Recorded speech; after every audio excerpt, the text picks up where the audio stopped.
Hi Silver Sisters, I just wanted to pop in here today to give you a little update on a couple of things that are going on and also to answer some of your recent questions. This is not my usual type of video and that honestly makes me a little nervous, so I'm just going to dive right in. So if you've been following me here for a little while, you might have noticed that I haven't been posting as consistently lately. There are a couple of reasons for that, both good and bad, so let's start with the good. The good news is that I'm working on a big project for you. I can't share many details yet, but believe me, I will let you know as soon as it's ready. This project requires almost all of my mental energy. I've had to learn a lot of new skills, which is challenging but fun, but progress has been slow, which is not fun. And part of the reason progress is slow is because of the bad news. I recently got diagnosed with skin cancer.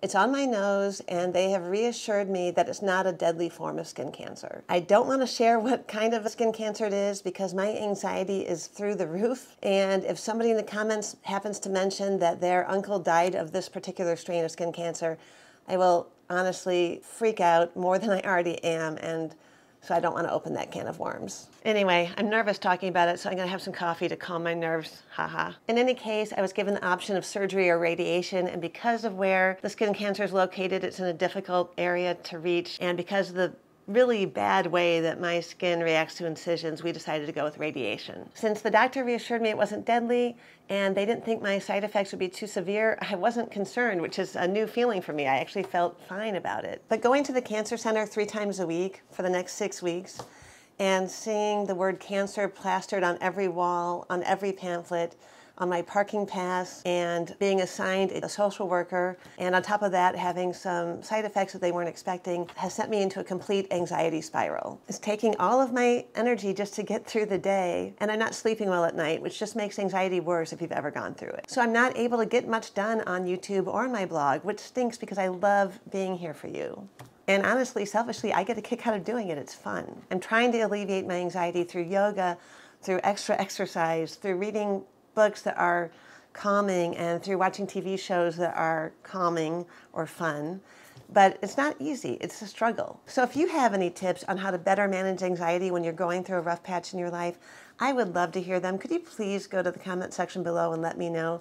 Believe me, I can use all the help I can get. If you have book recommendations, I love 19th and early 20th century books, but I'm open to anything as long as it's well written and doesn't involve the death of a dog or a child or anything traumatic. I'm just looking for non-traumatic entertainment. I would love to hear anything you can tell me. It would honestly help me a lot. So anyway, I just wanted to let you know what was going on and why I probably won't be posting consistently over the next 4 to 6 weeks. I really appreciate all the kind comments you leave on my videos, and I love being here for you on your gray hair journey, so I'm looking forward to being here again on the regular soon. Now, enough of the serious stuff. Let's move on to some of your questions. A lot of you have asked me for an update on this video where I discussed how I couldn't decide whether or not to cut my hair shorter. Well, as you can see, or you will see in a second, thanks to everything going on, why won't this come out?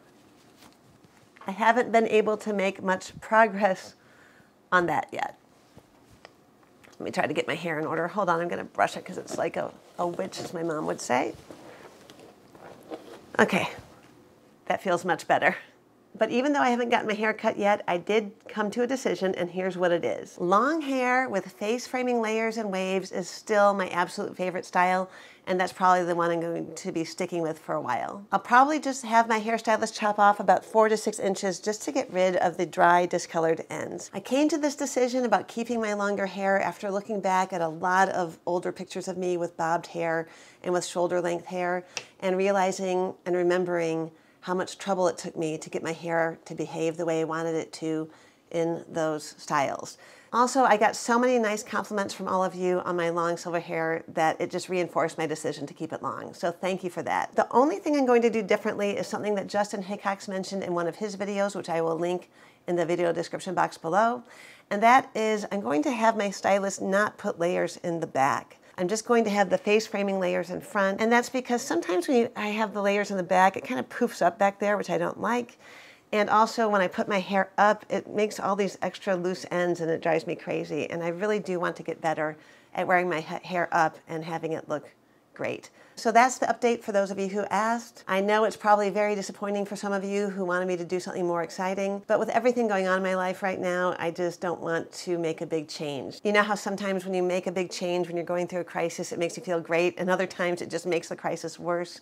Right now, I feel like it would make my crisis worse. Also, as promised in that video, I did test putting shrine drops on my discolored ends, the ones I'm going to cut off, so I could report back to you on whether or not they were safe for gray hair. The test strips went well, so I'll do a full video on that as soon as I'm able. If you want to be notified when that video comes out, please hit the like and subscribe button on this video, and also make sure to press that little notification bell so you can get notified every time I release a new video. Another question I received recently was how to avoid yellowing and gray hair. I haven't done a full video on that topic yet, but I have done a very detailed blog post about it, so I will link that in the video description box below. In that blog post, you can find not only the causes of yellowing and gray hair, but you'll also get tips on how to prevent yellowing and also how to treat it. So make sure to check it out. But before you go read that article, let me just emphasize that one of the most important ways that you can prevent yellowing in your gray hair is to protect it from the sun. You can learn all about how to do that in this video, where I discuss not only how to protect your gray hair from the sun, but also how to treat your sun-damaged hair to make it look great again.